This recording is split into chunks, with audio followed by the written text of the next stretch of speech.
Shams and Joe are reporting that LeBron James at this when the Olympics roll around, he'll be 39 years old, is leading a group that has had extensive conversations already about playing in the Paris Olympics next summer.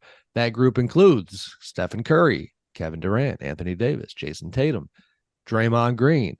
That is the kind of LeBron team, if you will, separately and also, as elite. Phoenix is Devin Booker, Portland's Damian Lillard, the Kings, De'Aaron Fox, and Dallas is Kyrie Irving. Essentially, all of those guys are either ready to commit now or have serious interest. A long ways from Paris guys, but if that doesn't, I'm sure, make the Team USA group from FIBA just feel warm and fuzzy when they got up this morning. I'm sure that had to be a little tough. How did that news hit you guys? Yeah, I mean, I thought that this was honestly always going to be the case, just given, Paris, destination city. Olympics obviously are always bigger deal for the US than the World Championships or the World Cup, things like that. But certainly coming out, it's easier for them to act the hero coming off of a little bit of a disappointing finish for the Americans and not medaling. And so this clears the runway for, hey, here we come to save the day again and let the narrative go. And what I like most about it, though, is that it really does show where the game is at a global level. Like, if the Americans don't bring their A squad, you're not going to win. Not only are you not going to win, you might not even medal. And so I think that it shows the strength of the game worldwide. We're seeing it in the NBA with all the international players who are kind of leading the way now. But you have to mean business if you're Team USA, if you want to compete nowadays. And that's kind of fun. Yeah, I think John hit on it for me most, where it's Paris. It's, the guys want to be there. Like, it's just one of those cities that like in LA, like in New York, you frequently see players, at Paris Fashion Week and different events there over the summer. But I also think there's a level of desperation with USA basketball right now that we haven't really felt since 2008, right? Because if you look at the last couple of Olympic teams, they've been good. They've been really good, but it's kind of been B plus, maybe A minus rosters. Like, the last real heavy hitting roster was 2012. And, since then, LeBron hasn't played. Steph obviously hasn't played. No Kawhi, no Anthony Davis. So, KD's been kind of the one mega star that's been there throughout. But I think just looking back at some of these recent Olympic teams, like, it hasn't been the biggest stars, or the biggest American stars rather, in the game. And I think if you look at that potential roster for next season or next summer, like, I think that's a group we haven't seen since, again, 2008 or 2012. So to me, it shows like they are playing for something now, that there are the stakes of, if we don't send the best possible team, not only is there a chance we lose, we're probably going to lose, based on recent history.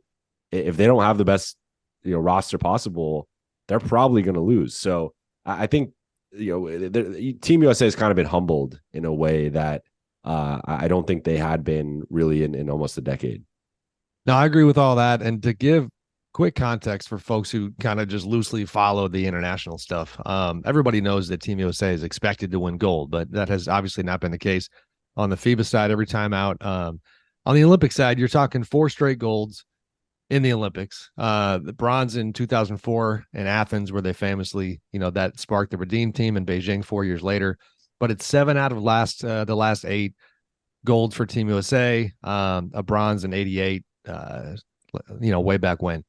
FIBA, different story. They get gold in 2010, 2014, and last 2 tournaments have gone 7th and 4th. The one thing that the program, that Jerry Colangelo obviously was the architect of for so long here, that has not been able to pull off, is convincing American players to have the years-long type of commitment to compete in FIBA World Cup and then transition to the Olympics. They are clearly now having to accept this kind of 2-team approach.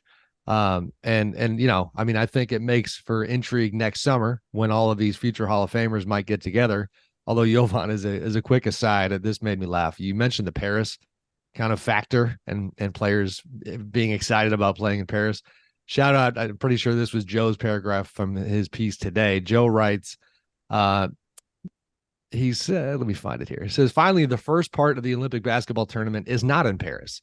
It's public knowledge, but few NBA stars may realize that the preliminary games will be played in, pronunciation might be off, Lille, France, a 1 hour, 40-minute train ride north from Paris.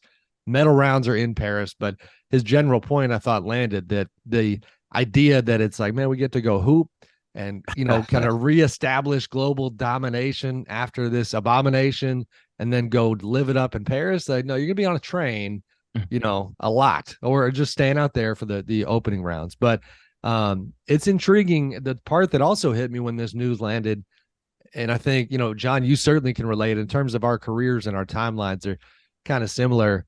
I'm not gonna lie, like I kind of got fired up when I saw the names, because you're talking about players that, that when I started covering the league is when these guys got rolling. You know what I mean? So the idea from kind of the part of me that can relate to the OGs and the old head part of this, going out in style, going out to win the gold like they clearly want to. I think that could be an absolute blast if they end up doing it.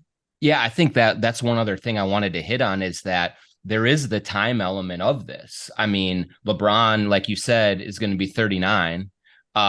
Steph is getting a little older. Like a lot of the American superstars are getting up there in age. They're still great players. They're still very effective on the court, but this is different. This is a different point at their careers. And so they look at, I think you look at it as how many more Olympics is LeBron going to be able to play in? Is Steph going to be able to play in? And so right now, like the whole American program is kind of in this period of transition. You look at the NBA and it's Jokic, it's Giannis, it's Embiid, it's a lot, it's Luka kind of at the top of the food chain, and we're kind of waiting to see who is that next American star that's going to come up and be ready to take over when LeBron eventually retires in 10 years, and when Steph does, and all of these guys. And so we saw maybe some of those signs in the Philippines, with Edwards and a few others. But this is a timely factor too, of like, I think that some of these stars are looking and saying, I wonder how many of these I have left in me. I better take advantage of it while I'm able to.